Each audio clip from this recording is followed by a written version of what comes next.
So there are so many new trials that are either starting or about to start.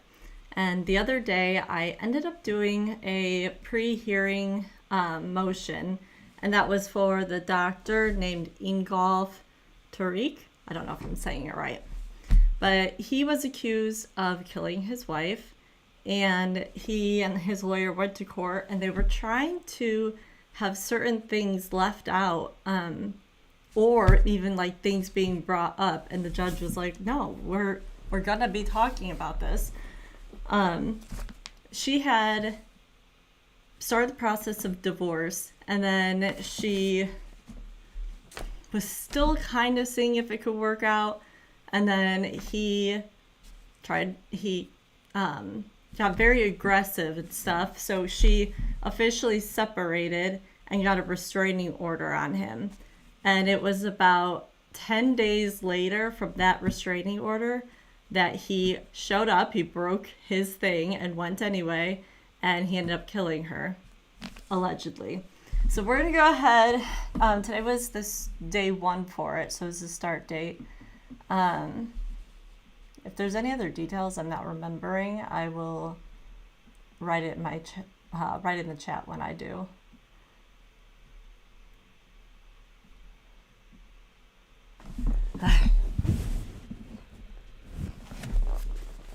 All of the videos that we're going to be watching, they're kind of like clips. They didn't have it all together, but I have a lot pulled up, so maybe we'll be skipping around and not in perfect order, but we'll watch everything anyway. Thank you. I'm going to judge about apologizing.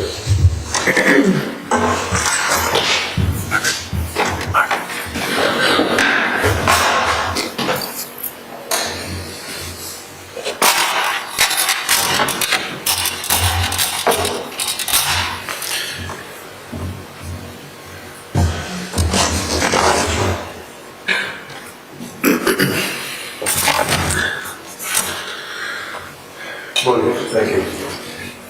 Jurors, a couple of things that you have to understand, and His Honor is the umpire in the case. He calls the ball, calls the strikes, he allows objections, excludes things, allows things. What I say is not evidence, what the DAs say is not evidence. What's evidence are what you people determine the facts of this case to be, consistent with your life experience, which is obviously very important. Because as a juror, you bring to this trial your life experience dealing with your friends, dealing with work, inferences that you can draw from evidence that you determine to be the facts.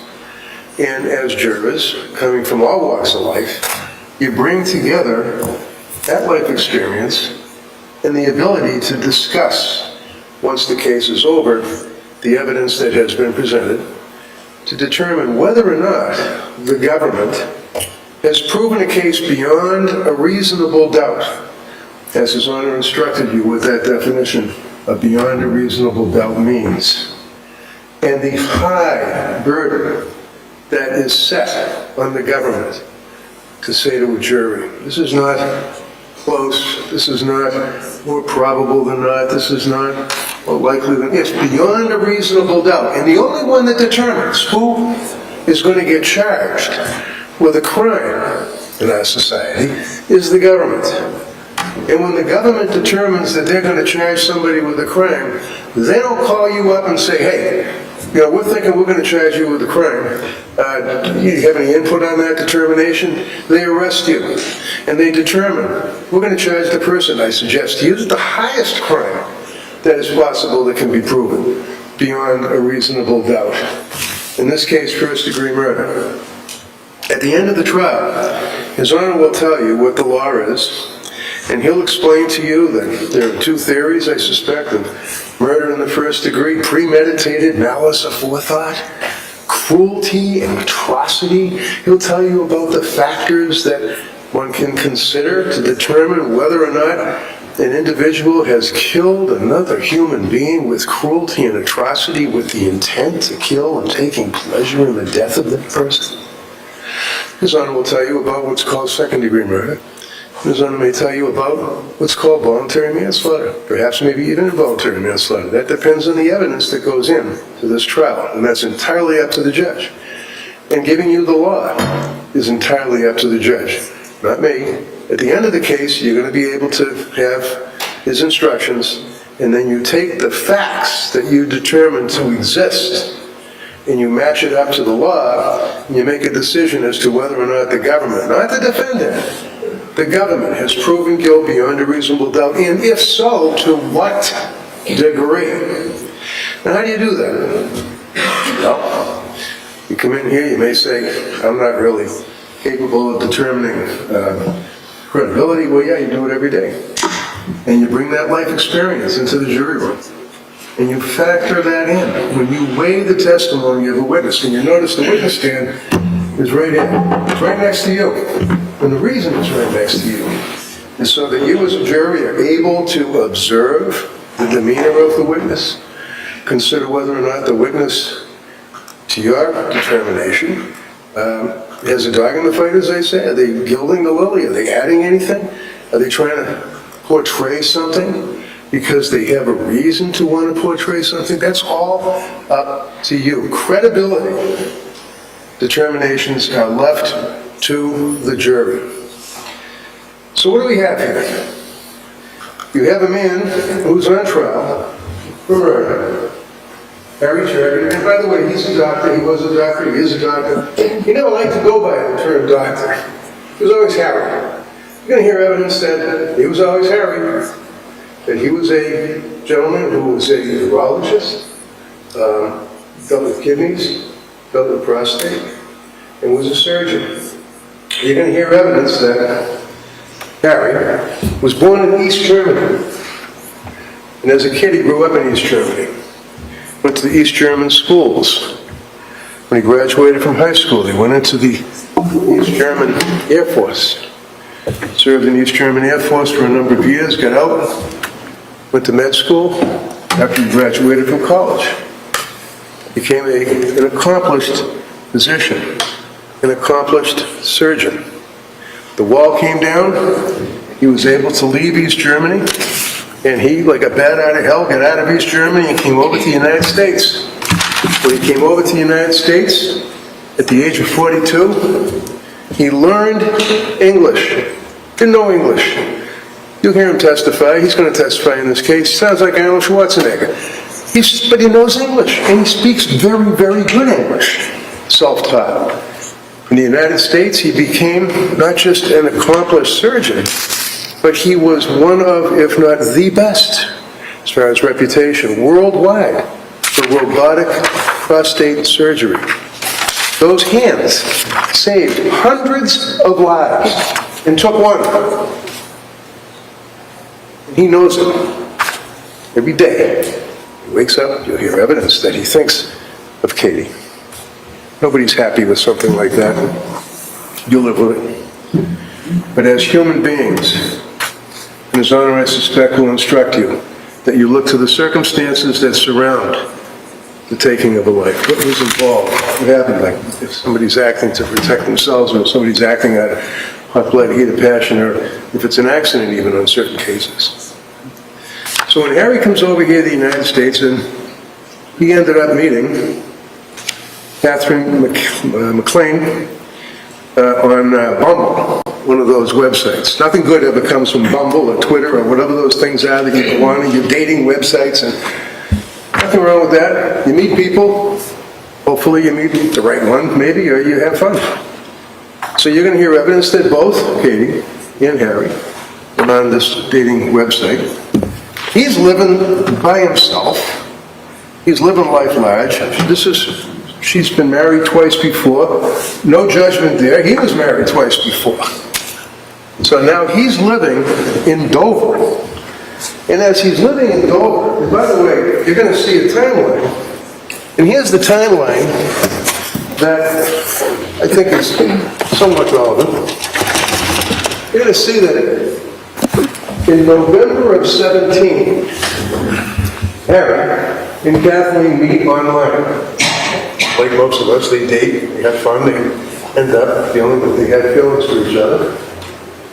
March of 18. 4 months later. 4 months later, she moves into his house. His house. You heard the government indicate her house. Well, it's her house now, or was her house, and you'll hear evidence of that. So the house was in Dover, Massachusetts. You're going to hear evidence that Harry had occasion to work on that house. It was a very nice house. Here's the house in Dover. Here's a photograph of the backyard that he worked on, the pool, the cabana, the waterfall, outside TV. You're going to see evidence of the interior of the house. Beautiful home, downstairs, huge exercise gym, huge movie theater with the movie you can watch, office space. Because in March of 18, 5 months later, Kathleen McLean and her 3 children, with Dad, Steve Roca, her 3 children move into the house, and they're living together. He's working, he's going to Boston. And as I say, he didn't like to be Dr. Turk, he didn't like to be referred to in any type of appellations. What he preferred was his lifestyle, which involved his Harley Davidson, ×2. He was lucky enough to have 2 Harleys. And what he used to do is he used to go and do his surgery, and he never was one to want to wear, the garb with the round thing on the head and all that. He hated that stuff. He wasn't Dr. Turk, he was Harry. Everybody knew him. Everybody loved him. He would walk into work, and that was his attire. Harley Davidson getup. Underneath his surgical, he'd have Harley Davidson shirt. He became of such repute with St. Elizabeth. They were owned by that medical corporation. I forget. They own all the hospitals that they crashed. But in any event, he was the chief of urology. And he was such a star for them that there were billboards over the expressway in Boston. This is the guy living by himself, with his 2 motorcycles, his beautiful house, runs into Kathleen McLean. In December of 19, now we're talking March of 18 to December of 19, they get married. Drunk. He had a exposition that he had to do in Las Vegas. So they went to Las Vegas. He took her. They had a good time. Well, he's in Las Vegas and they were both intoxicated. They ended up going through the fast lane, the drive-through weddings, and ended up being able, this is not them, this is an ad, but to sit inside the pink Elvis Cadillac. Well, the drive-through wedding in December 19. January of 20. January of 20. Aaron meets with a divorce lawyer.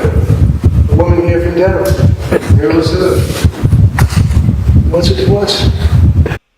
That is their mics and sound. I think it gets fixed in a minute.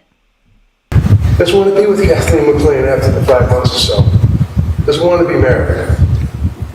She sends him an email. She says at the end of the month, thank you for the retainer, the money that you paid her, to divorce Kathleen McLean. You can hear evidence to Kathleen McLean constantly went on his cell phone, constantly looking for whether or not he's on Bumble and Jumble or whatever it is, or whether or not he's flirting, or whether or not he's sexting, or whether or not he's having affairs, whether or not he's cheating. There's a huge portion to do. 2 days after, a letter was written by the attorney confirming the divorce retainer had been received and there was going to be a divorce. She went to court, she got a restraining order against him. Threw him out of his own home, ordered by the court because she got a restraining order. Then she filed for divorce. So now at this point, he's in a situation where he's out. Where's he going to go? He calls a friend, Charlie Lax. Charlie's a nice guy, lets him stay at his house for a period of time, but how long are you going to be able to do that? So Charlie has him leave. You're going to hear evidence that after he left Charlie Lax's house, he ended up going, his counsel kind of blithely says, well, he went off to Florida. He didn't just go off to Florida. He had nowhere to live, literally. He ended up almost homeless. The time came, and remember that horrific time when the pandemic struck all of us. It was an international event. He was in Germany prior to that because he had a job. His life was changing. He was going to Germany. He was going to be a physician in Germany. He already had a job with a university. His life was on a much better track. You're going to hear evidence that there's discussion about, well, you know, the Roca kids, they liked Dover, they liked the schools, they liked the programs. Katie didn't want to move the kids. He didn't care. Fine. Sell the house in June. When the kids are done in school, he didn't care. He was out of there. She knew it. As the pandemic got worse, at his age, being a physician, obviously, all of us, I suppose, at that point were concerned. He was worried about dying. Not an unusual thing that he was worried about at the height of that pandemic, and the fear that took him by overwhelming emotion.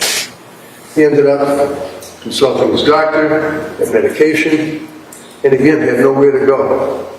Would knock on the door, would say to a friend, can I stay with you? And they'd be like, dude, I'm sorry, no, there's stuff going on. You're going to hear evidence from one of the government's witnesses who was a friend for a long time of Katie McLean, in 2015, I believe.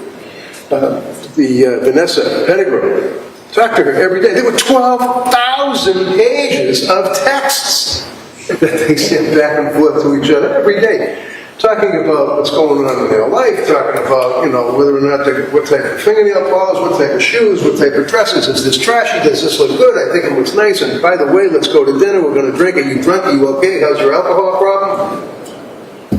On and on and on. Meanwhile, he's reaching out to his best friend, Kurt Pfannenstein, German guy. He reaches out to Kurt, and I stay with you. You're going to see, because he texted a text that he received from Harry to Vanessa Pettigrew. So you've got Kate McLean, you've got the two planets rolling around, Kurt and Vanessa. So Harry reaches out to Kurt and says, please, can I stay with you? I need safety. I have to stay somewhere and be safe. Kurt says, no, I don't think so. I can't do that. But he sent that to Vanessa, and the two of them said, that's too bad. He had a lawyer, good lawyer, real good guy. John Hoffman was representing him. John was dealing with her lawyer. And John would send, you'll see the emails, he'd send letters in the course of the negotiations. Can he please stay in the basement? It's his house. Can he stay in the basement? Put a lock on the door. And you'll see text between Kate McLean and Vanessa about Harry wants to stay in the basement, LOL. Harry wants to stay in the basement. He's not her house, his house. But he now has to find a place to stay. Stays in Boston, one little bedroom with a friend. The friend, board of trustees, you can hear evidence, wanted him out because of the pandemic. He went to Florida. In Florida, he stayed in a rusty, nasty trailer that a friend Bob Ingham let him stay in until Bob sold the trailer. In the interim, there were negotiations about reconciliation. And the negotiations basically were pretty simple. Kate McLean, who I submit you're going to hear, had a little house in Sudbury with a flooded basement and a lot of problems to it, but a $400,000 house that was underwater, that was being foreclosed on, that ultimately got sold pre-foreclosure. Now she's living in that house in Dover. So she wanted on the deed. She wanted on the deed, and she wanted a post-up. She wanted him to sign something that would give her half ownership in the property, and that's where David Keighton comes in. David Keighton, you'll hear from Zoom, was an attorney and a friend of Kate McLean's, and he talked every day, as many of her friends want to do, would talk sexting to her. At one point, getting somewhat descriptive about various sex acts and talking about the property. And he prepares the deed and she records the deed. He records the deed and she says, by the way, if he dies, do I get everything? So as time goes by, in the interest of reconciliation, he signs the deed. Signs it, puts her on the property. She owns half that property. Look at the date. 29th of April, 2020. Signed a post-up agreement, giving her $100,000, paying the lawyer's fees. You're going to see text messages between Vanessa, his best friend Kurt. You're going to see text messages with Kurt, that while Kurt was talking to him about trying to mediate between Katie McLean and Harry and trying to get things to work out, that he was sexting her, and she's responding. Ultimately, he's sending her what's referred to in the vernacular as dick pics, and she's sending him pictures of her breasts while she's in a bathtub. And this guy's going to be right up here on that witness stand. Can't wait. That's his best friend, Kurt. So as time goes by, Harry now comes back to Massachusetts, has nerve problems in his leg, and needs help. Roca, by the way, was persona non grata with Katie, ends up together, the two of them, pick up Harry, bring him to Denver, stays in a hotel. While he's in the hotel, Katie is with him getting water, food, things of that nature. Has a restraining order. It says, don't worry about the restraining order. Come on back home, because he signed the deed. Come on back home, we're going to be a family again. She files documents with an attorney. You're going to hear from Mike Thaler, who's an attorney here in Dedham, filing dismissing restraining orders. Life is good. Harry's going to come back home. They have that nice night that the DA was talking about. They're playing a board game with the kids. They're drinking. They're having martinis. Then they have whiskey. Then they have an argument. Then they go upstairs to the bedroom. That's where they go upstairs, and the DA says that he, with his anger, decided that he was going to murder her. Well, that's a good life choice, huh? No, what actually happened, and you'll see the evidence is pretty clear, that what happens is they're in the bedroom, and they're arguing. And she's talking about the other men. She's got hundreds of guys after her on these websites. And do you think I really loved you? Do you think I really loved you? I'm calling the police tomorrow. You're getting out of here. They got in the course of an argument. She had a rocks glass in her hand. She had her cell phone in the other hand. He got on his knees. He said, Katie, please don't. She smashed the rocks glass off his head, the right side of his head, not the left side like the police think.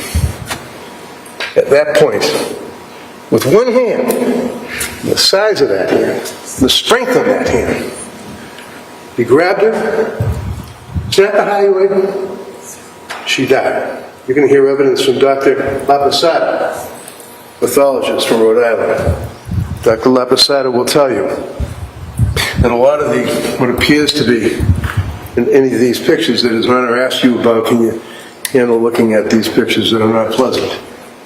There's twigs and leaves and stuff on the pond.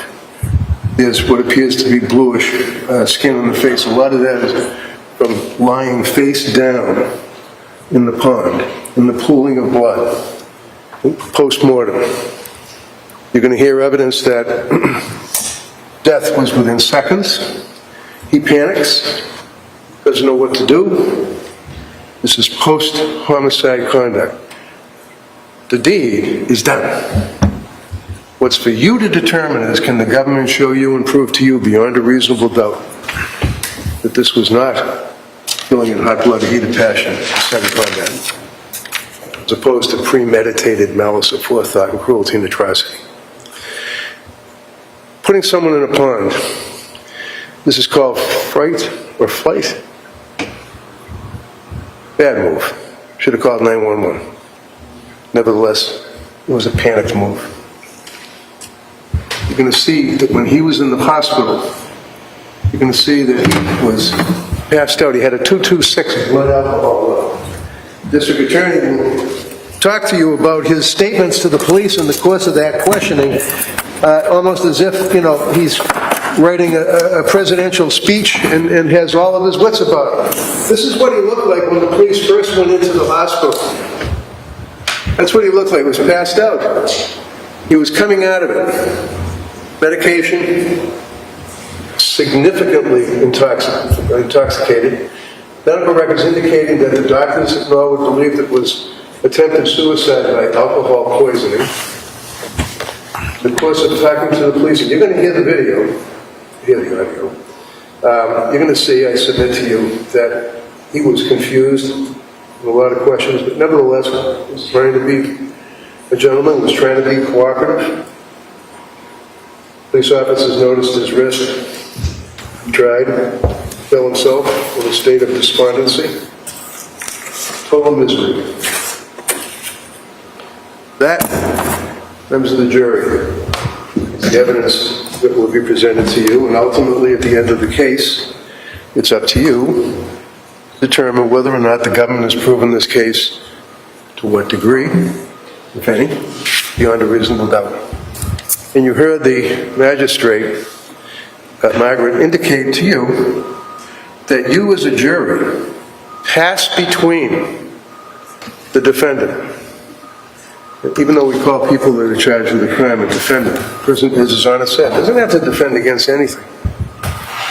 Government's burden of proof, but nevertheless, you as a jury pass between the defendant and the Commonwealth, the DA's office, the police, crime labs, all the rest of it. You pass between the government and the defendant, who has placed himself on his country, which country you are.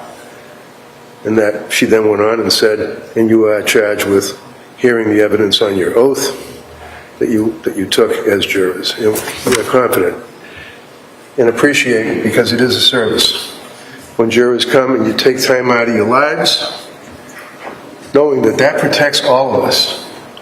We have a right to go before a jury of our peers to determine whether or not the government has proven a case beyond a reasonable doubt. At the end of the case, you get a chance to give you a closing argument.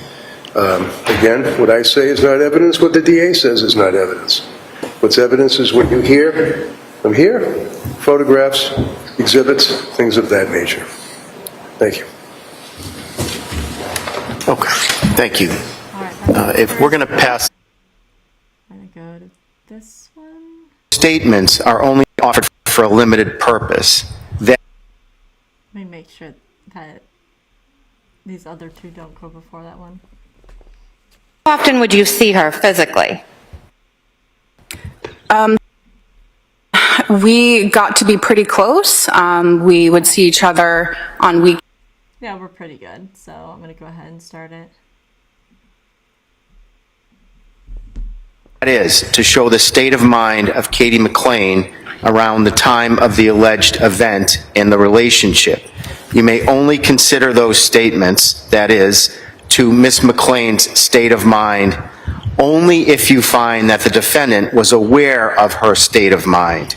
You may not consider the statements for the truth of what is asserted in those statements. Okay. Thank you. So, Ms. Pettigrew, I'm going to ask you if you recall the content of these text messages in your communications with Ms. McLean. Do you recall that she indicated to you that she found in his cell phone a woman that he had an affair 14 years ago, Kate Kelly? I remember the name Kate Kelly. Okay, she was from New Hampshire, right? Yes? Yes. And do you remember that Kate McLean was very upset about the fact that she found that contact in Harry's phone? Talk to you about it. The two of you sent texts back and forth. I remember conversations about the name Kate Kelly. And the conversations basically were that Kate McLean was very upset about that, right? As far as I knew, she was trying to figure out what was going on. Right. And she told you that she found that by looking in his phone, right? I don't recall that particular aspect of her looking in the phone. Do you recall her further into the conversations indicating that she texted him, "I know because I have his phone"? Do you recall her telling you that? I don't recall that specific text. And Harry emailed an open position at St. E's along the same time for you to get that job, right? You recall that? There was a job fair where multiple people could come. All right, do you recall that It there was a was job text? fair. Excuse me, do you recall sending a text to her, 1723, indicating that Harry emailed you an open position at St. E's? Email. Yes or no? Do you recall it? I recall the job fair. What's a job fair? Other people help? It's where anybody can come Right. and Do you have a problem with acknowledging that Harry actually emailed you an open position, information about an open position? no, I just don't recall that specific Okay. email. So that's the I answer. remember the job fair that he That's the forwarded answer, me. is you don't recall. It's easy. Okay. You don't recall. Do you recall that she was upset and texted you that Harry was going to lend a friend $200,000, and she was very upset about him depleting his assets? Sustained. Did you have text messages and oral conversations with her about how much money Harry had? Sustained. Now, do you recall her indicating that he, not her, was a dating site addict and he needed the rush? Overruled.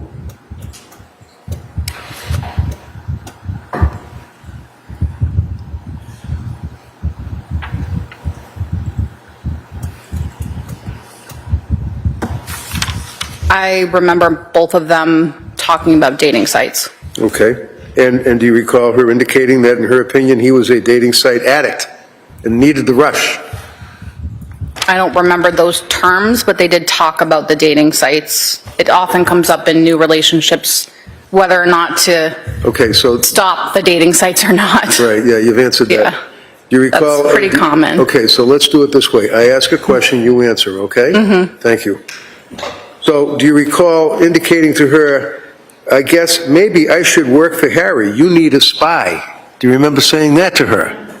Overruled. Are you talking about a joke? The other one that said it. Are you talking about a joke? That Do you was, remember saying it? I remember a joke passed between Katie and I. Uh-huh. And the joke was what? That you were going to be a spy for her? I remember a joke like that, yes. Okay. What did you mean? It's just a joke. Like what? I don't get the joke. What joke? What was the joke? It's just a joke between friends. Okay. And what was the joke? That if you know where someone is and you are spending time with them, that you would, tell them what you saw. Right. And she was very active on tracking websites as well, tracking his whereabouts. Isn't that right? That you knew about? Overruled. I think both of them did that. Okay, look, the question is, were you aware of them discussing anything about tracking websites? Yes or no? They tracked each other. They track each other, okay. Yes. So you know that she actually, you recall sending her a text saying, you gotta get off that tracking thing? That you felt that it was interfering with their relationship? I say that to parents that track their children all the time as well. There's a lot of helicopter parents Okay, out so the there. question is, again, if you can focus, I apologize if I confused you. Mm-hmm. Do you recall any conversations about the tracking app that she was using, ruining their relationship? As far as I know, they were both using it, and people Can you use it just for their answer the kids. question? Yes. Okay, yes. thank you. Now, do you recall that she then, at the same time frame, moving up about a month or so, indicated that Dina friended him on Facebook and that he deleted the account? I went into his phone. Do you recall her saying anything like that to you? Objection. Sustained. Do you know who Dina was? I don't remember, Dina. There was only so many I could keep track of. So many what? So many people that Harry knew. Oh, how about the guys that she knew? How many guys did she know that you knew about? Sustained. Did you know she was on the dating websites? Objection. Overruled. I think most people that go on dating websites date multiple listen to the people. question. Do you know she, McLean, was on dating websites? Both of them were on dating websites, so yes. Do you know Yes. that she, thank you, she was on dating Yes. websites? And you know that she was receiving photographs of men, various stages of dress, on exercise equipment, beaches, things of that nature. You know that, right? Objection. Sustained. That's the nature of online Hey, dating. listen, just take a moment before you answer the question to see if there's an objection, okay? Thank you.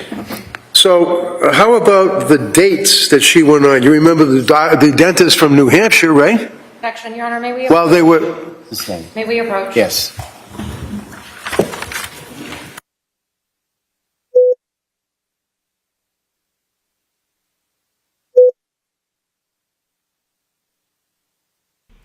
The trial just started, and this state prosecutor is just on the attack already. Could continue to be a very crazy trial if this was the start.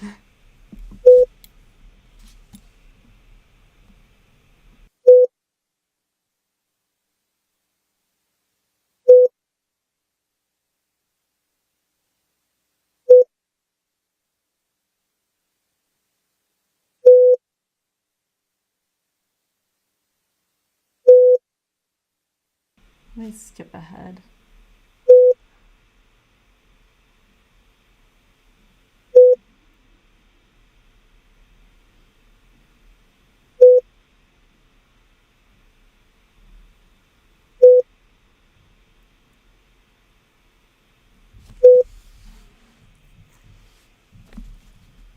It's starting up in just a minute.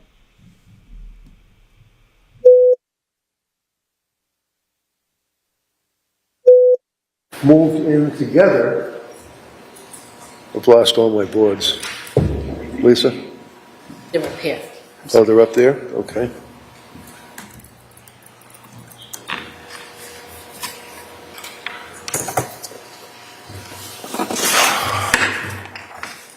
You would agree with me from your personal knowledge that in November of 17, Harry and Kathleen McLean met online. It was November 17, right?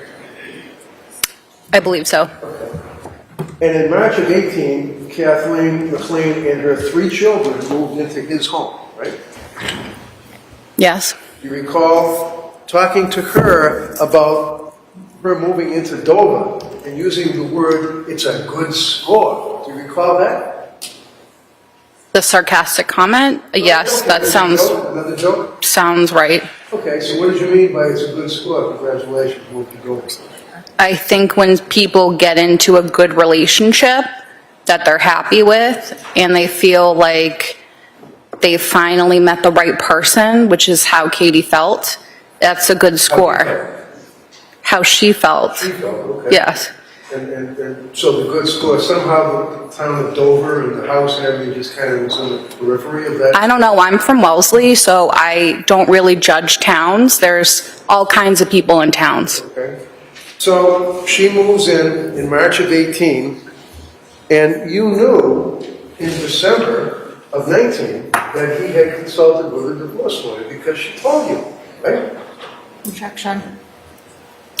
Sustain, rephrase it, please.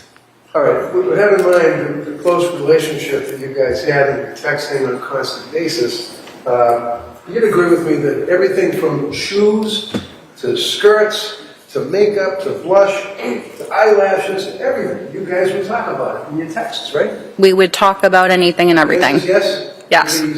Yes. Okay. When you would talk about that, you also talked about kids, issues with the children, activities, things of that nature. You would share with Yes. them, right? Mm-hmm. And when Harry, 5 months, less than 5 months after they got married, went to see a divorce lawyer, you were the first person she told, right? I don't know if it was the first person, but she told me, yes. Told you that, right? Yes. And what did she tell you? What was her state of mind when she told you that? She was conflicted. Okay, what does that mean? She had feelings both ways. It doesn't matter her feelings. He's the one that went to a divorce lawyer, right? First. 5 months later. I don't recall the details of him going to the divorce lawyer. You don't remember your friend telling you that he wanted to get a divorce? They would have arguments all the time. Couples do. They talk about divorce, but that doesn't mean they're going to do it. Okay, so if I ask you about that, when did they talk about and what did they talk about divorce? You wouldn't be able to tell me one thing because that is not true. Correct? Objection. I'm not One sure. second. I feel like you're One putting second, when words in my mouth. excuse me, ma'am. When there's an objection, you don't answer, okay? Okay, I'm sorry. All right. So the objection is sustained. Please rephrase the question. So, the end of January of 2020, you knew that he was going to get a divorce, right? You at least knew that. I did not know for sure what his plans were. I had never spoken to him about it. Sure, things changed. Yes. You knew he saw a divorce lawyer, right? She told you. They talked about divorce a couple different ways. Not they, please, focus. They, nothing. Her told you you got a divorce lawyer, right? That's all. Yes. And as a result of that, then she took action and got a divorce lawyer of her own, right? Sure. And then she went and got a restraining order against him and got him thrown out of his house, right? That's not how I recall the timeline of events. Well, it was February 3rd that she got the restraining order. It was the end of January that he saw the divorce lawyer, well before she saw him there.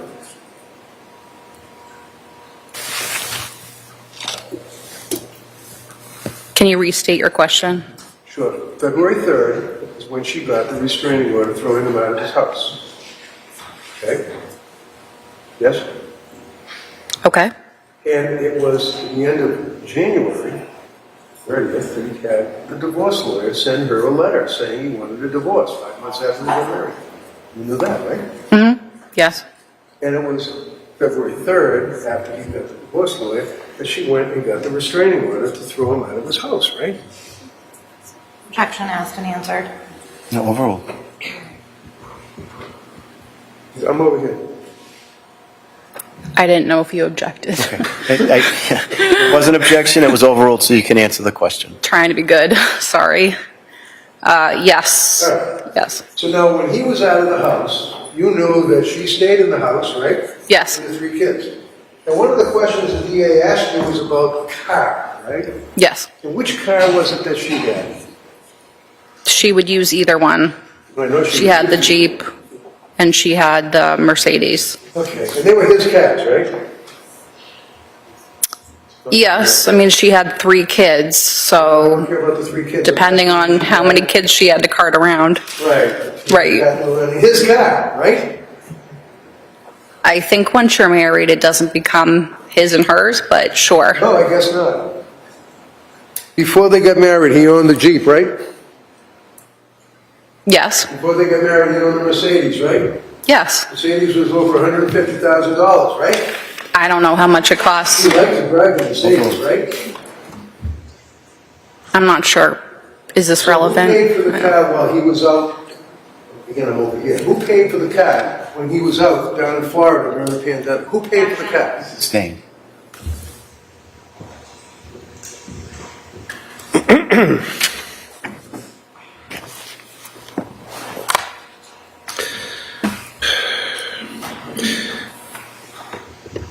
Do you recall, moving on, now it's after the restraining order was issued and Harry was out of the house, around February 2020, having conversation about him being out of the house, but he wanted to live in the basement. Do you recall that conversation? Yes, I do. And he basically just asked if he could please move back in the house and stay in the basement, at least, because of concerns with the pandemic, right? Yep, I remember that. And she said no, right? I don't know if the restraining order had been lifted. I don't think that was allowed, but they did talk about it. Right. But as far as her agreement or not agreement, you know from a text that she sent you at that time frame that we talked about, that she said no, LOL. She wouldn't let him move into the basement. It's his house.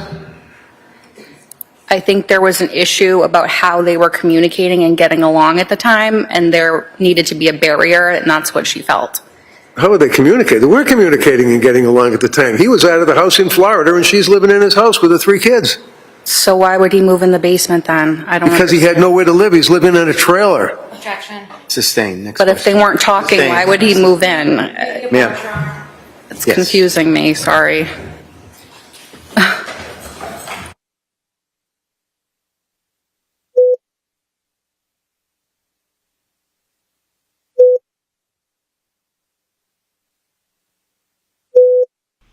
Yeah, he genuinely does not seem to like her at all.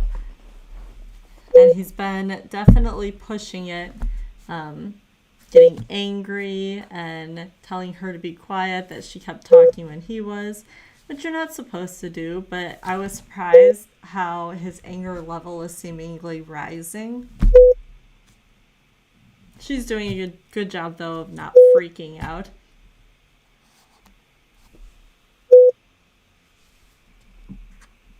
Let me see if I can skip it.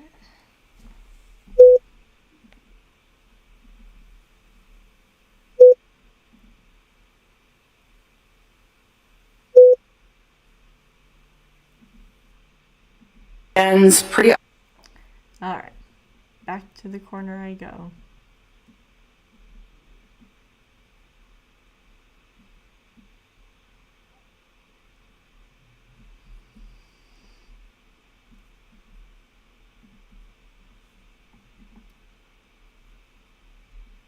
Often. How much time did you spend with Katie and the defendant when they were together? The same amount of time. It was nice. We watched football games together. We had really great cookouts and times together as friends. How often do you think that you spent time with the two of them together? At least a couple times a month. Would you speak with the defendant separately from Katie? I would, yes. How often would you say? Less. Our relationship was a little bit different. Katie and I were very close on multiple different ways. Harry and I became colleagues, and so we would talk mostly about work. So can we talk a little bit about that? How did you and Harry become colleagues? I applied to St. Elizabeth Medical Center as a surgical technologist, and I had a coworker that already worked there. Her name was Patricia McNamee, and she was the VP of Perioperative Services that I worked prior with her at Beth Israel. And so I applied there. I let Harry know I applied, and that's how the position started. Why did you let Harry know when you applied to St. Elizabeth's? Harry was a surgeon there. And do you know in what field? Yes, he was the chief of urology, When did the you... surgery department. Oh, thank you. When did you get your job at St. Elizabeth's? It was around 2018 that I recall. Would you see Harry during your work shifts? I saw him almost daily, if not face to face. I saw him working. He worked almost 4 days a week in surgery. And I was in the OR with him on occasion. About how many times were you in the OR with him? Off the top of my head, at least 20, if not more. And how was the defendant referred to while he was at work? Most people called him Harry or Dr. Turk.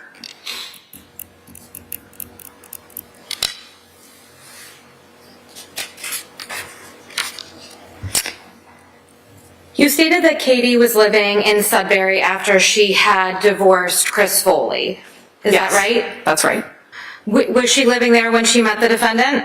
Yes, she was. She had a lovely house in Sudbury. At some point, did her living situation change? Yes, she decided to move in with Ingolf Turk Where was that? in Dover, Massachusetts, on 26 Valley Road.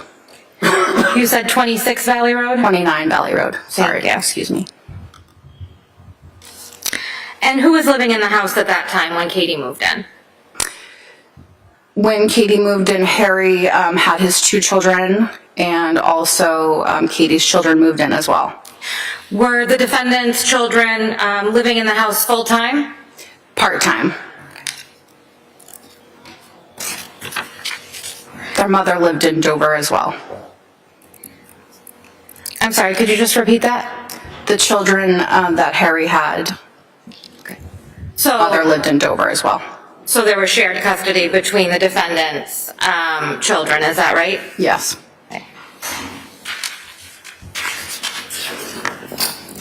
When Katie moved into the defendant's home at 29 Valley Road, what was the status of their relationship? Were they married? When they moved in, Yes. they were dating with the idea of getting engaged. Did they get married? Yes, they did. When was that? It was in December. Were you at the wedding? I was not. It was in Vegas. How did that come about, if you know? They had been talking about getting married for a long time in their relationship, and they had talked back and forth about getting married in Vegas a number of times. So on this occasion, it was just kind of a surprise for the family and all of us that they got married in Vegas. And, you know, the kids got along really well, so it made sense at the time. Were the kids at the wedding in Vegas, if you know? Not that I know of. So it was just the two of them that went on a vacation and ended up getting married. Yep, private moment. And after they got married, did they continue to live at 29 Valley Road? They did. Turning your attention to February 3rd of 2020, did Katie obtain a 209A restraining order against the defendant? Yes, she did. As a condition of that restraining order, did the defendant have to leave 29 Valley Road? Yes, he did. Where did he go, if you know? He went to first a colleague, a friend, Charles Lax. He went to another place in Dover, and then he eventually, I think, went to Florida to live with Bob from Stewart. He had a camper in Florida that he was staying in. How often were you communicating with Katie at that point? Pretty much daily. How would you communicate with her? Mostly by text and also by phone. What types of things would you and Katie talk about? We would talk about her day to day, you know, the weather. We would talk about COVID, because it was COVID at the time. We would talk about anything and everything, fashion, nails, literally everything that a friend would talk to a good friend about, her family, her kids. I feel like I knew the kids myself very well. She would send me videos of the kids.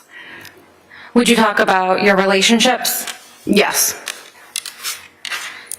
And in February 3rd, or around February of 2020, after the defendant had moved out of the house, were they taking steps towards divorce, if you know?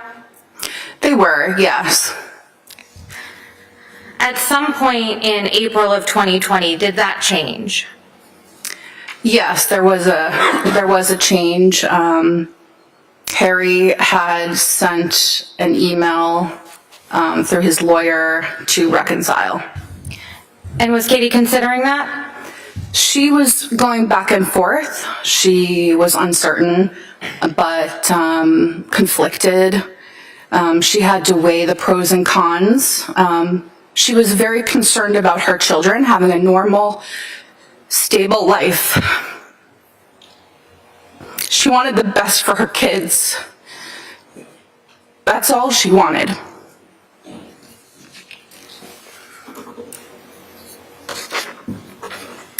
And did they move towards reconciliation, if you know? They did. And how did that happen? Like I said, Harry's lawyer reached out that he wanted to reconcile, and they started the process. I believe there was a prenuptial agreement, and there were several things that they had to decide upon with each other that they would do moving forward to make it work, including having Dr. Turk undergo some psychiatric help and to refrain from Sustained. alcohol. Excuse me. Sustained. Please disregard that last answer is stricken. Next question, please. So when they began reconciliation or talking about reconciliation, where was Katie and her children living at that time?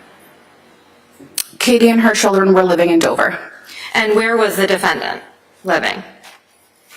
He was living in a hotel in Dedham. Prior to coming to the hotel in Dedham, where was he living, if you know? As far as I know, he was living in Florida, and he had come up from that trip by car. Did he drive himself, if you know? Katie helped him. And how is that? He had some back pain, and he felt like he couldn't do the drive alone. So she, out of the kindness of her heart, obviously wanted to help him. And she drove to meet him halfway, and I believe Mr. Rocca also went as well to help make the transition of cars. Mr. Rocca being the children's father, is that right? That's right. Okay. When the defendant came back from Florida and was staying in the hotel in Dedham, was Katie seeing him? Can you repeat that? When the defendant came back from Florida and was staying at that Dedham hotel, was Katie seeing him at that time? Yes, she would bring him food. It was COVID. It was very difficult to get supplies and food, and she would supply him with his dinners or something to eat. Was him coming to Dedham just another step in reconciliation? Yeah, it was a way to safely try things out and to, maintain the relationship. Turning your attention to May 15th of 2020, do you remember that day? Yes, I do. What happened? I received a text message from our friend Kurt. What's Kurt's last name? Fenesteel. And what was the text message that you received? I received a message believed to be from Harry, and he made a kind of alarming statement to Kurt, and we didn't really know exactly what it meant. So I think I'm going to back you up just a little bit. Approximately what time was the first text message that you received from your friend Kurt? It was around 8 o'clock in the morning. Okay. And what was that first text message that you received, if you can recall? I remember the context of the message. It basically said, "Sorry, brother," and said that Katie was a devil, and she manipulated everybody. Prior to receiving that text message, did you receive another text message from Kurt? I'm not sure which text you'd be referring to. Is your memory exhausted as to the text messages that you first received from Kurt on May 15th of 2020? Yes. Would it be helpful to review your text messages? Sure. Thank you. Your Honor, these have been pre-marked as exhibits. Once I show the exhibit to the witness, may I display them on the screen? Yes, no objection, Thank Mr. you. Reddington? No, of course not, no. You may. And if you could just look at Exhibit 147 to yourself and read it and let me know when your memory is refreshed, please.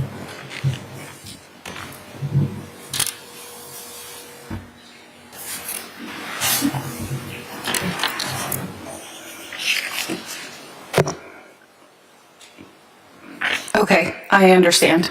Okay. And what was that first text message that you received from Kurt? He was asking me to call him as soon as possible. And what else did he say? He said we might have a popcorn situation. What did that mean to you? I'm sorry, can you repeat that? I didn't hear it. We might have a what situation? We might have a popcorn situation. Okay, thank you. And what did that mean to you? Objection. Overruled, she can answer it. Popcorn was a code word if Katie needed anything from Kurt and I immediately, that we would be able to respond to her as soon as possible. When you first got those two messages in the early morning hours of May 15th, how did you feel? Objection. I felt, Stay. Next question. Okay. Ms. Gilman, could you please put Exhibit 147 on the screen?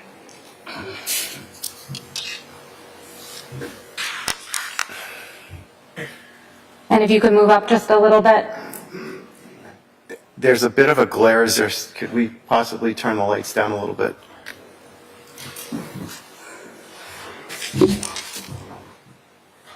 Is that better, Juris? Yes. Okay, all right. Thank you. Not better for us. And Ms. Gilman, if you could just move the screen down a little bit, thank you. And Ms. Pettigrew, are those the two messages that you received from Kurt on May 15th? yes, they are. Okay. And did you receive a third text message from him? Yes. And what was the third text message that you received from him?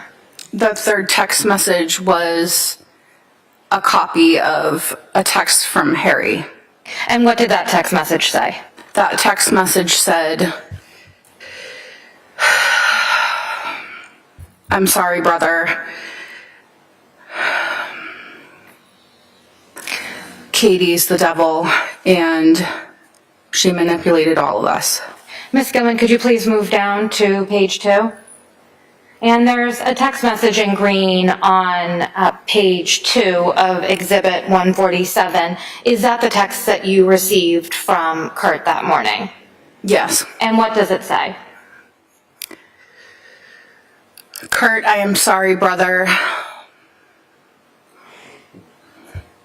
If you need to refer to the exhibit in front of you, if that's easier to read, I know the screen is somewhat far away. I apologize for that. Kurt, I am sorry, brother. But she's a vindictive devil. She played us all. I am really sorry, brother, but she manipulated us all. Love you, Harry. After receiving that text message, what did you do? After receiving this text message, I tried reaching out to Katie, and me and my husband, we got into the car and we tried to, the first thing we thought of was, and what I thought of was to check on the children. And where did you go? We went to the house at 29 Valley Road. When you got to the house, what, if any, cars did you see there? I didn't see any cars. What did you do when you got to 29 Valley Road? I rang and knocked on the front door several times. We didn't get an answer, so we got back in the car and we tried to find where Harry's hotel was. How did you do that? We knew it was in Dedham, and we just tried which hotel we thought it might be. What happened while you were looking for the hotel that the defendant was staying at? I was able to see the two cars from the home at the hotel, and I knew that that was the right location. There was a Jeep and a Mercedes parked there. What did you do when you saw the Jeep and the Mercedes parked there? I took a picture of both, and then I went inside, and I'm gonna stop you there. Ms. Gilman, could you please put Exhibit 118 on the screen?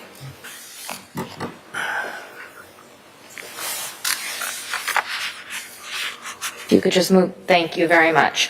And looking at Exhibit 118, could you please describe what that is? that is the Jeep that they had. Is that the photograph you took when you went to the hotel in the early morning hours of May 15th? Yes. Ms. Gilman, could you please put Exhibit 117 up on the screen?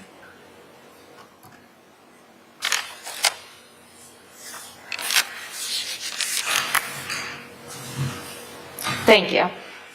And what is depicted in this photograph? A Mercedes. And whose Mercedes is that? That is also one of the family vehicles. And was that in the parking lot in Dedham on the early morning hours of May 15th? Yes, they were next to each other. To your knowledge, who normally drove the Jeep? Harry liked the Jeep, so Harry would drive the Jeep. What about the Mercedes? Often Katie would drive it, but they would occasionally switch up the vehicles. When Harry was living in Florida, which car was Katie driving? She was, If you know. If you don't remember, that's fine. she was mostly driving the Jeep, but I don't recall which in particular. Thank you. So you stated that you found the hotel in Dedham when you found the vehicles in the parking lot, is that right? Yes. After you snapped those two pictures that we just saw, what did you do? I went in, and I'd like to remind everyone that it was COVID time, so it was a little bit awkward. When you say awkward, what do you mean?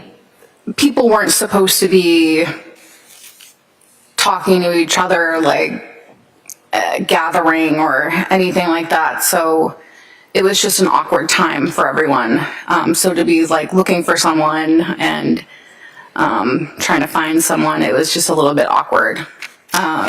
So I went up to the clerk at the front desk, and I asked if they could ring the room of Harry Turk.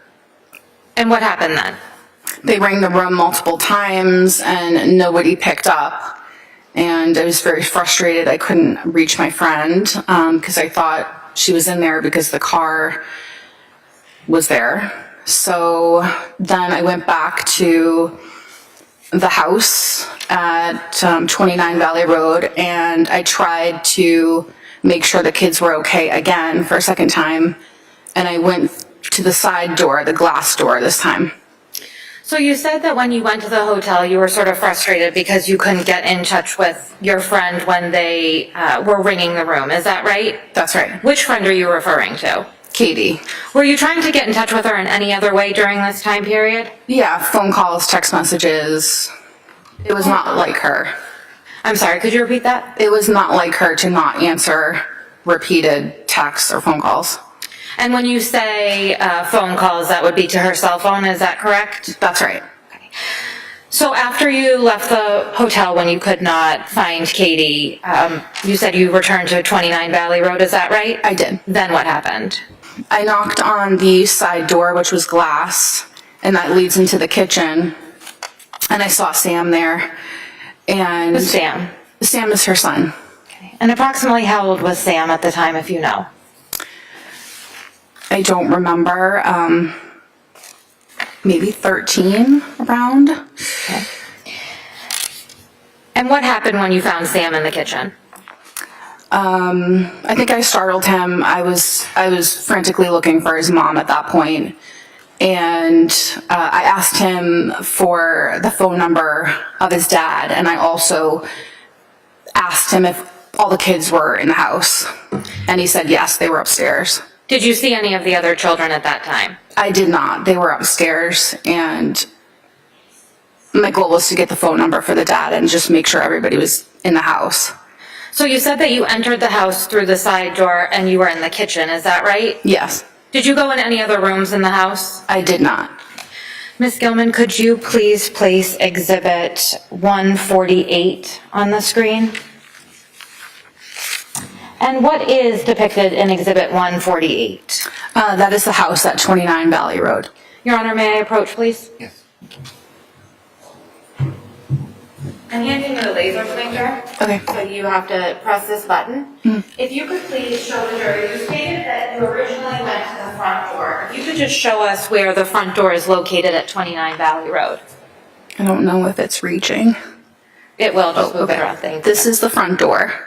And when you returned the second time after you had been to the hotel, you said that you went to the side door? If you could just show us where that side door The is. side door was over on this side. And that led directly into the kitchen? Yes. Is it in between, is the side door in between the garage and the house? It was in the back. It was in the back of the house. Like they had a patio and things like that in the back, and on the patio deck there was a sliding door that was glass. Okay, so if, Ms. Gilman, if you could place Exhibit 149. So this door that's in between the garage and the home, that's not the door that you went in? No, it wasn't. I did look through that door, but I went to the side door to meet Sam in the kitchen. When you went to the sliding glass door, did you have to go through a fence or a gate or anything like that? I don't remember if there's a gate that I went through, but I had to knock on the door because that was a locked door, and Sam opened it up. Thank you. So you stated that you spoke with Sam and you were able to get Mr. Roca's phone number, is that right? Yes. What did you do at that time? I had gone home and I took a couple minutes to kind of gather myself and think about what to say to the father. And I told him that the kids were home alone, I couldn't find Katie, and I didn't know what was going on, but it would be a good idea to do a wellness check. And at that point, did your conversation with Stephen Roca end? I sent him the pictures of the two cars of where I thought they were, or where now I knew they were. And I had also, I think, sent the text from Kurt that made me more alarmed to think that they needed a wellness check.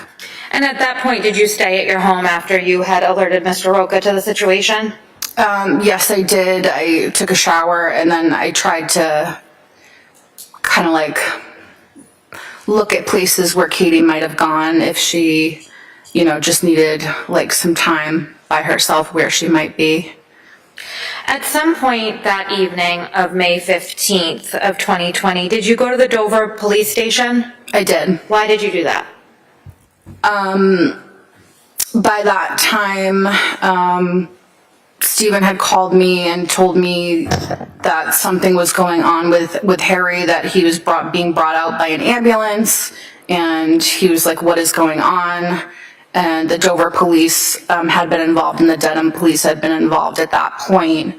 And then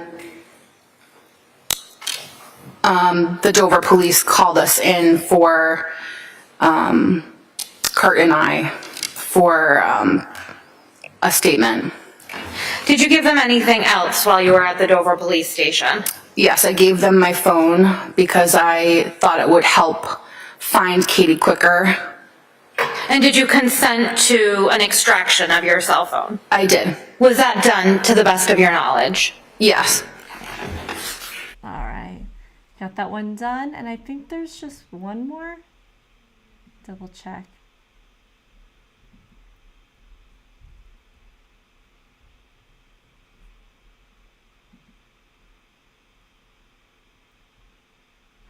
Okay, we'll do this one.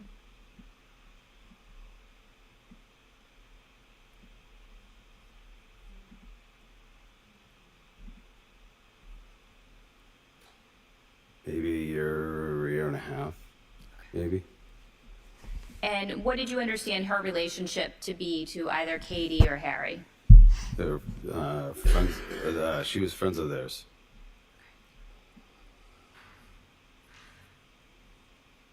And did you have an understanding about whether or not she was married? Yes, she was. Okay. And did you know her husband? Yes. And did you ever spend time with Vanessa and her husband and Katie and Harry? Yes.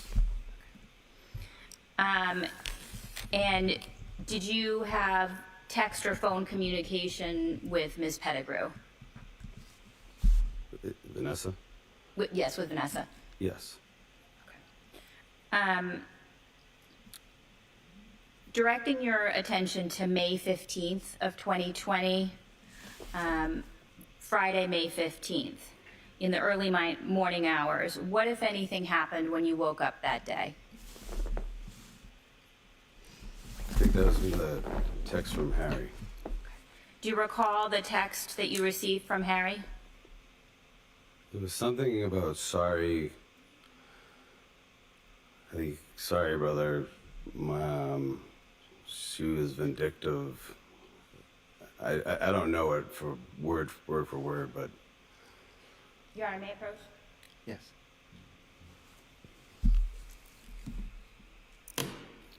Okay, let's skip through this.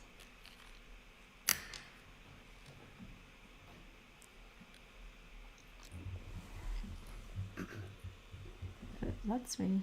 Take a look at what's been marked as exhibit number 1. Do you recognize that? Yes.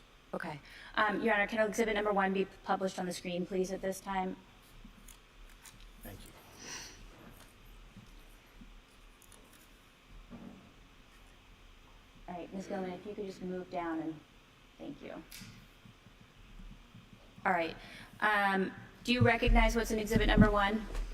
Yes, I do. What is this? What is this? Yes. The text message from him. Okay. Could you please read it aloud?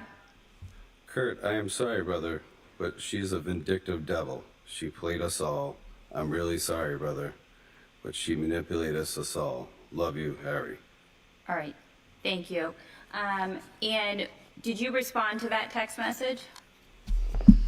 Yes, I said, what happened? And did you get a response to that?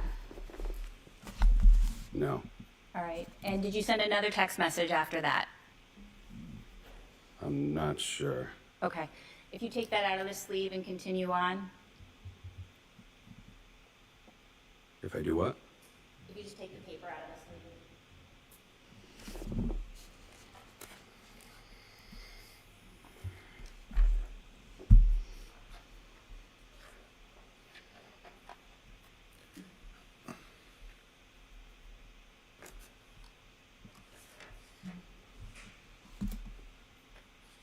Is there another text message after that?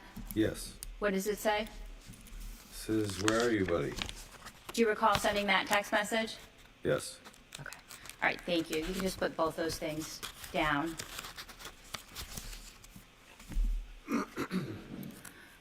Other than sending those text messages, what, if anything else, did you do on Friday, May 15th?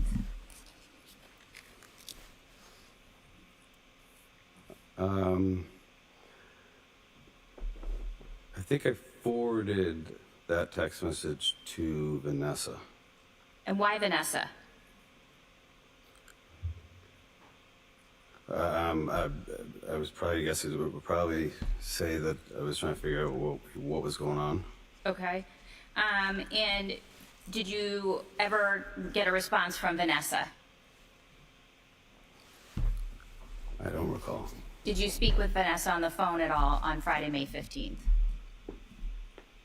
I might have. Not 100%. Okay.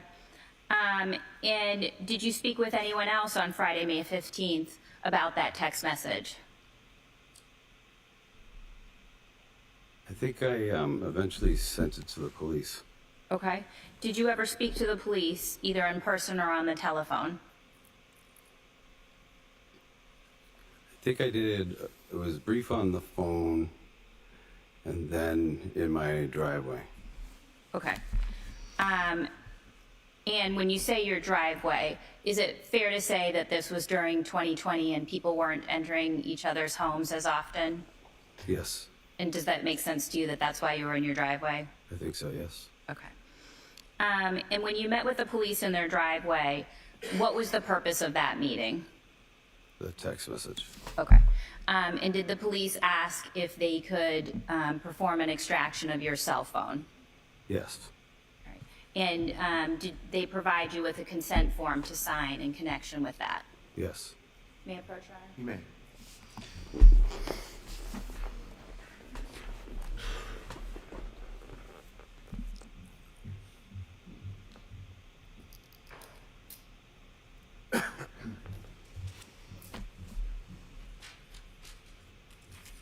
I'm showing you a document that's entitled consent form. Do you recognize that form?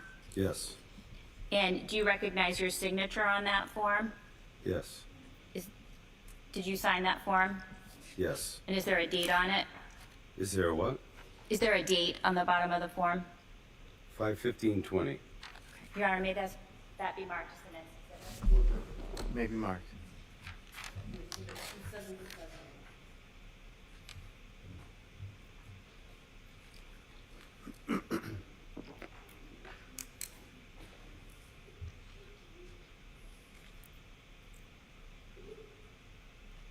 All right, I have no further questions at this time, Your Honor. Okay, thank you.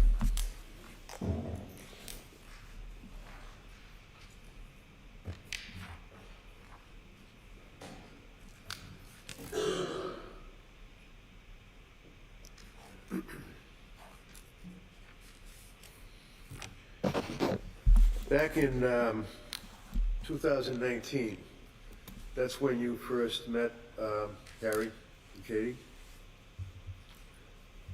I'm not exactly sure exactly the time I met him. Okay, was it in 2019? Was it, excuse me? 2019? I'm not 100% of the time that I met him. I met him at the Legion and we were drinking, so I You remember what? say again? You remember what? That I met him at the Legion, Legion. American Legion. And you would socialize with each other, wouldn't you? At the Legion? All over the place. You guys were friendly, weren't you? Yeah. You were one of his best friends, weren't you? I wasn't his best friend. Oh, well, did you go over the house and hang out with him?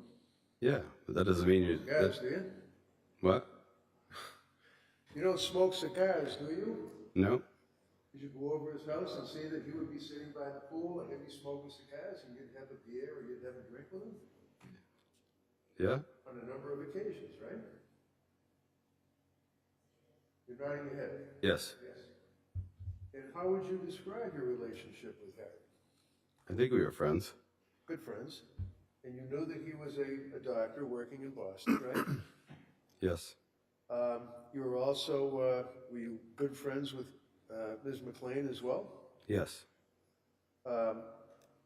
In 2019, up until 2020, for example, did you know that Harry and Ms. McLean were going to get married in August of 2019?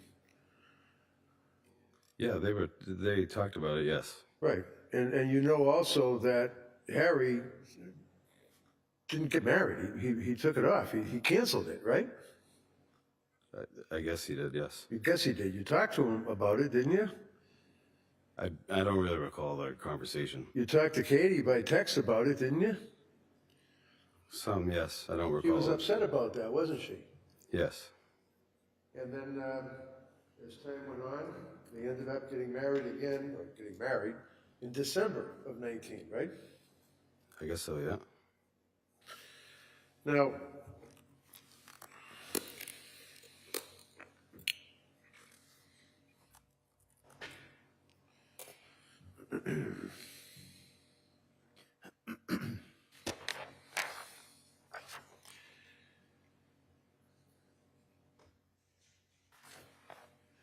your telephone number back then, sir, was 617-201-4666. 4714, is that correct? Yes? And that's the phone that you authorized the police to do a phone dump on, right? Yep. You knew that that meant that they were going to be able to use a particular computer-type program to access your phone and get text messages, videos, things of that nature, right? Yes. And you signed that form, right? Yes. And one of the things that they were interested in was whether or not you had communications with Kathleen McLean at 339-222-9407, right? Yes. And you remember that was her number, right? Yes? Yes. All right. And when you would go over to their house, would you stretch your memory and recall that in 2019, in the summertime, you had occasion to go over there a number of times, right? I don't know how many times, but yes. I'm not asking you how many times, obviously, but there were a number of times. You sit by the pool, right? Yes. Have a barbecue, right? Yes. It had a television set that was attached, and it also had the fire pit and everything else, right? Yes. Waterfall, right? Yes. Yes. And Harry built all those, didn't he? Did he what? Built all those. Yes. And when you were giving your phone to the police and they accessed your phone, sir, do you recall how many text messages between you and Miss McLean were on your phone when you gave it to the police? I don't recall how many, but it was several. So, right. Certainly not in the hundreds, right? When you gave your phone to the police? I have no idea how many. So, did you delete, sir, your texts between you and Kathleen McLean when you gave your phone to the police? I don't recall. You don't recall? So you knew that Kathleen McLean had been found dead, right?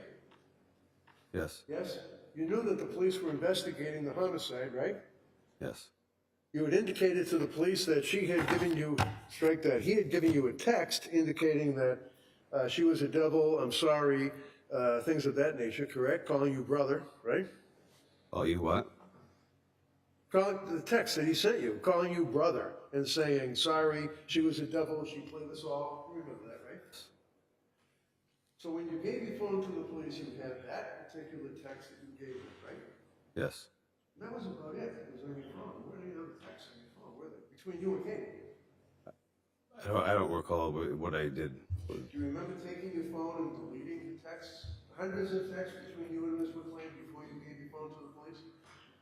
No, I don't. Do you remember deleting the text from you and Ms. McLean? No, I don't remember. Do you remember deleting photographs or videos or FaceTime chats or anything like that? No, I don't recall. You knew that in 2020 that they got married in the Elvis Chapel in Las Vegas, right? I guess they did it there, yes. Yes, they did. Do you remember her texting you that they got married? No, I don't recall getting a text. Remember her texting you and you going with the exclamation points, congratulations, and going back and forth with texts about being married, don't tell anybody, things of that nature? She's saying that to you? No, I don't recall that, but Okay. if you have it on paper, then I guess it is. Well, we'll see. Would you agree with me, sir, that you knew in your conversations with Harry, when you guys would maybe be sitting out by the pool having a cigar, he had a cigar, a drink or whatever, he confided in you that he made a huge mistake about getting married, didn't he? He said that? Yeah. I don't remember that. Well, but you knew that he was going to see a lawyer for a divorce, right? I mean, this was so long ago. That was long ago. Your Honor, This is could the pretty witness important. answer I be allowed to? don't really remember conversations. Hang on, sir. Go ahead. May the witness be allowed to finish his answers? Yes, just let him finish his answer. Mr. Reddington, please. Of course. All right. Finish your answer. It's been long ago. I don't know what. I don't even know where we're at. All right, why don't you ask?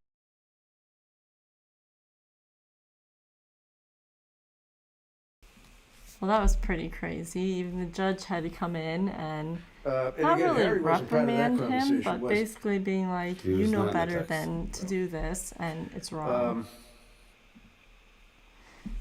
So I'm back on here tomorrow. I think one of these will probably wrap up on Monday, and then the other one might even be Wednesday of next week. But I'm going to go ahead and get it all set up for when we are back, which will either be tomorrow night or next week. So, thank you for watching.